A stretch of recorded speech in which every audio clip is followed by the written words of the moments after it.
this week we need a cover, you know. I'm like, okay, what should we do? And we had just finished the butterfly video with all the cherry blossoms, and I was like, why don't we just do that, and then it will make it look like we planned out the butterfly video.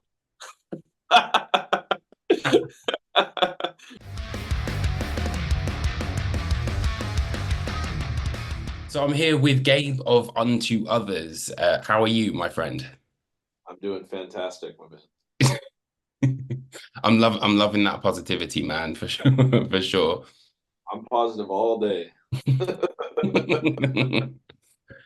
So obviously we're here to talk about the brand new album, Neverland. So I guess kind of, to start things off, I wanted to dive into some of the themes on the record. So would you be able to kind of elaborate some of them?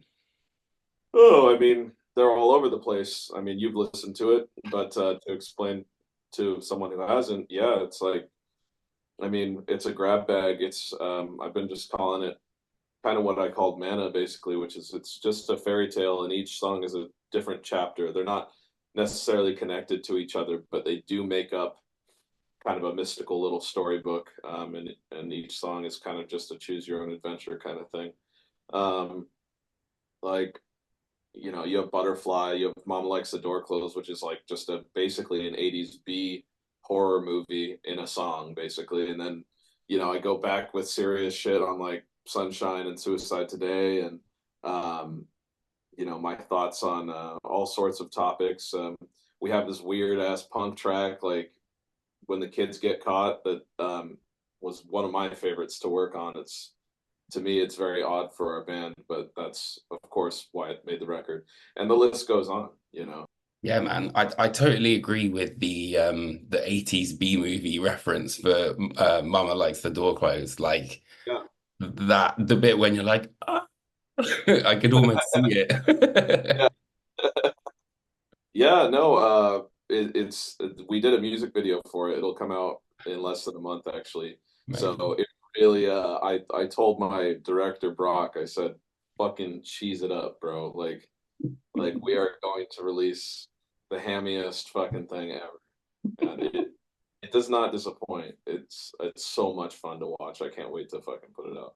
Oh man, that's so awesome. But I feel like overall, like you say, it's kind of like choose your own path type vibe, with Unto Others. But I feel like of all the albums, this is probably the one where I feel like your personality and like that humor kind of like has come across the most. Yeah, thank you. I think it's like just confidence on this record. I really felt like I had nothing to lose, and going into the studio with that mentality, just it creates nothing but fun, and I think that translates into the songs.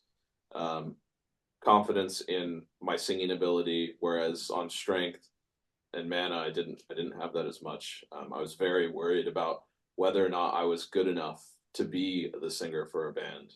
Still into Strength. Now it's like I've been doing it so long and so much that it's like, yeah, I'm the singer. I'm comfortable with that. So Oh, that's cool. So, when you're saying being like worried about being the singer, was it kind of like, I know sometimes it sort of happens a little bit like haphazardly, you're kind of like, oh, well, there's no singer, I guess I'll do it. Was it kind yeah, of like that? yeah. Well, it was. I have to be the singer because I'd seen how so many. Because I was like, okay, this is going to be my band.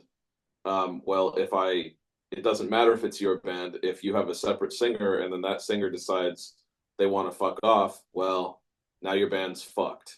And so I was like, well, the only way for me to actually be in control of my destiny is to be the main singer songwriter. That way, the only person who can stop the band is me. So that was kind of what it came into. And so I worked really hard. The early recordings, like if you listen to the first EP, listen to my voice on like Blade and the Will, that was the first track we recorded. It's fine, but that everything was under a microscope. I was so concerned with how I sounded and how people were going to perceive it, and I thought I sucked still and all this stuff. So now I'm like, you don't suck, you're fine, it's fine. Was Like was play to your was, strengths. Was there a little bit of like imposter syndrome, that sort of thing, a bit? Uh, yeah, kind of. I mean, the syndrome wasn't so much with the vocals. It was just more of when people did start liking the band, yes. Like I was like, no, you can't actually think that Man is a good record. You know, even though I did my best, I was like, well, no, because everything else in my life I had worked so hard on, like so hard, like all the Spellcaster records. I'd put so much of my energy into and gotten nothing out. No one cared. And so I put in shitloads of energy on Mana, and then it had this response, and I'm like, no, no, this must just be because the logo looks cool, or the name the name is cool, or the cover was rad or something. It can't be because the music's good. You can't seriously be listening to this in your house, but yeah. This record for me felt like it was very much kind of about like being here and being happy to be here and kind of like especially Suicide Today, that was like a sort of like a, for lack of a better word, like a bro hug to be like it's gonna be okay, like Yeah, and like most of the songs, that was one of my favorite ones to write because it was so easy. It just came out in like one day. no And I was way. like, yeah, I love when that happens. The rest were all really hard. I'm like, fuck, I have the chorus, but not the verse, or I have the verse, but not the chorus. Um, Suicide Today is just like I just spit it out. But yeah, like that can be taken as yes, very hopeful thing, or you can also take it literally and you know and be like, hey, you don't have to kill yourself today, you can do it tomorrow.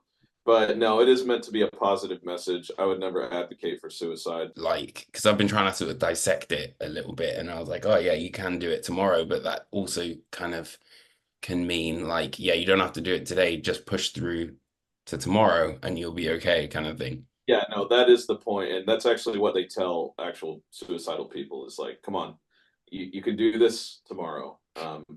And I didn't know that till after the fact. My buddy told me that, but I was like, ah, yes, more proof. I'm a genius. No, no, but kidding. But yeah, it's I feel like it is a good thing to say to someone like that because they don't want people when they're sad don't really want to be they don't want to feel better. They're not like saying, please make me feel better. You get into this spiral where you're just like, and I've never been suicidal, but I can just know when I've been depressed, I push people away who try to help me, right? But someone coming in saying, fuck you, I don't want to help you. I just don't want to like clean up your fucking splatter. you, you're like, okay, fine, fine, fine. Now you see a guy who might have to clean up your mess or something. You're like, all right, shit, all right, I'll come down.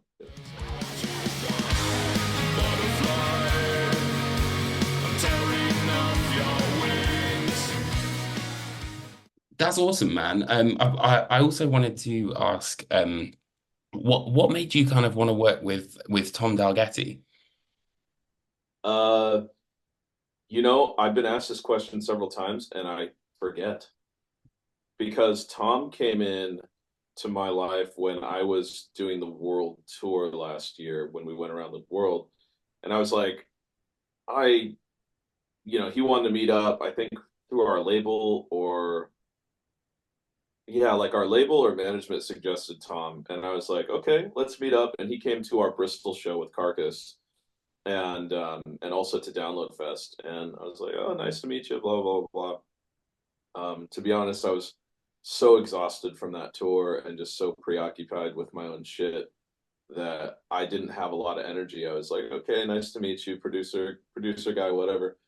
But when Tom came to Portland, which I was surprised he agreed to, and we started working with him, day one, I was like, oh shit, me and this guy are not going to get along. And then day two, it's like he figured out how to work with me. This is how smart Tom is. All right. He figured out exactly what kind of artist I am. I'm sure he has a catalog book of artist profiles, and I fit one of them, I'm sure. And he figured me out, and the rest of the sessions were so much fun, and we're like great friends now. Tom is one of the funniest, nicest, most genuine people I've worked with, and I would absolutely work with him again. He's a super cool dude. So, one other thing that I've wondered is, I feel like there's a lot of nature, like, in the lyrics, like birds, elements, darkness, and things like that. What is it that sort of draws you to that? Well, I grew up. I'm a Boy Scout. I'm an Eagle Scout. So I grew up camping and being in nature my entire childhood, along with the monthly campouts with my troop. I would go camping multiple times in the summer with my dad and throughout the year with my dad. I was pretty much outdoors, 2 weekends a month for my entire childhood. And so, not to mention like week-long summer camps and shit and hikes in the mountains and crap like that. So, I've always had an appreciation for nature. I credit that to my dad mostly. He's got a huge appreciation for nature, and he always taught us as kids to be patient and to take time to appreciate your space in the universe, and just enjoy the sunset. I always laugh because anytime I'm sitting on the beach looking out at the ocean, I can't get people to sit there with me long enough unless they're drinking a beer or something. I'm like, even my wife, I'm like, I could sit there and stare at the ocean for 2 fucking hours, and not talk. I could just look at it. My wife, everyone else are like, well, okay, we've been looking at this for 10 minutes. I'm leaving. And I'm like, I'm not saying I'm better than anyone because of this. I'm just saying that's what my dad instilled in us because we would be antsy as children. And he's like, sit, enjoy the nature, enjoy sunset. And you're like, okay, fuck, all right. My dad, by the way, is a very stoic Vietnamese man. You ever seen Bloodsport? No, I don't think I have. Jean-Claude Van Damme plays with this other guy, Bolo Young, in Bloodsport. Look Yeah. up Bolo Young. That's what my dad kind of looked like when he was young. That was my dad to me, at least. He's just this fucking ripped ass Asian dude. But yeah,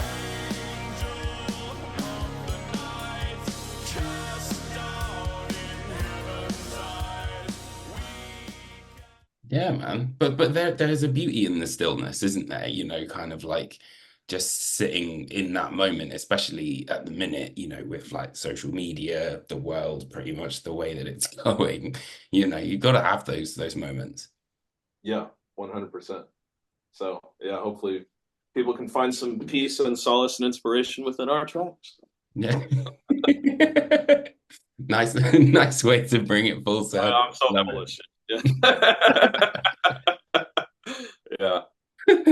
Yeah. So also I wanted to ask you about the artwork because it made me sort of think of a little bit like Ophelia, when she's in the water, but also is it kind of like almost the horse from Strength has kind of like dissipated into these flowers? Have I gone like super meta with that? Yeah, that's all in your head. But I like it. I like it. Yeah, no, it the flowers, it's funny because it may seem like a lot of this was very well thought out. It wasn't. It always ends up that way. Um, it's a process like anything else. Our cover, we were commissioning a cover through someone else besides Adam Burke for a while, and it was taking way too long. We were at like 8 months of like, where the fuck's our album cover? And then we got it delivered, and we're like, yeah, it's not gonna work, and I pissed him off and all this shit. But anyway, or maybe not. I don't know. Anyways, I hope we're still cool. But I was like, okay, we need to cover ASAP, right? Like this week, we need to cover. Damn. So that's really hard to get this shit done. But I hit up my tried and true Adam Burke buddy here. He does all our records. It's like, look, we're in a jam. I'm like, okay, what should we do? And we had just finished the butterfly video with all the cherry blossoms. And I was like, why don't we just do that? And then it will make it look like we planned out the butterfly video. Right? So that's kind of how that shit's. Why am I divulging all my industry secrets here? People should be paying for this shit. But yeah, This is a masterclass, man. Don't worry. yeah, it's always fun to pretend like you know what you're doing. But yeah, like we did. I said cherry blossoms in darkness, and I gave him a little sketch, and he fucking nailed it. And I personally, I think it's my favorite album cover. I Yeah, agree, man. I think it's a perfect representation of that sort of like beauty, but also the darkness, which is kind of within it as well. can't have one without the other, man. Yin and yang. So, one final thing I wanted to ask was, actually, no, one thing before the final thing. Is there a nod to Zelda on Time Goes On? Because I heard that Navi listen. Yeah, yeah, there is. Yeah, that is Legend of Zelda, Oh, which, by the way, I'm not very good at. I play the Game Boy versions, but the Ocarina of Time, I couldn't ever figure it out when I was a kid, and even to this day, it's still super hard for me. man, the Game Boy Zelda was one of the hardest video games I ever played, man. Dude, the Oracle of Seasons and Oracle of Ages, top tier games. I still play them on my emulator on my computer. I might Oh play it no today. way. That's awesome, man. So yeah, to finish up, what would you say is your biggest accomplishment on Neverland? Patience, I think, was the biggest accomplishment, even though it was forced. I wanted to put out this record last year, but I was forced to be patient because of outside circumstances involving management and the label and touring and all this shit, pandemic, name change. And so I was very frustrated, but I think we got this excellent cover and this excellent record produced by this excellent producer because we waited so that everything could be perfect. We there's many months where we're like, well, what are we doing? It's like, well, we record in November, so we're kind of just practicing, boys. Yeah, And yeah, the patience I think is going to be the big payoff on this one. yeah. Patience is a virtue, right? I was going to name the record that. No Yeah, way, really? yeah, that was on one. I forgot about that actually. I'll write it back down. Yeah, like my dad used to say that to me all the time when I'm talking about sunsets and shit like that. He goes, Gabriel, patience is a virtue. Anyways, so yeah, there you go. Well, it's been an absolute pleasure to chat to you, Gabe. Thank you so much for appearing on the channel. I really, really appreciate it, man. It's nice to see you. Thank you, Tristan. And likewise, signing off.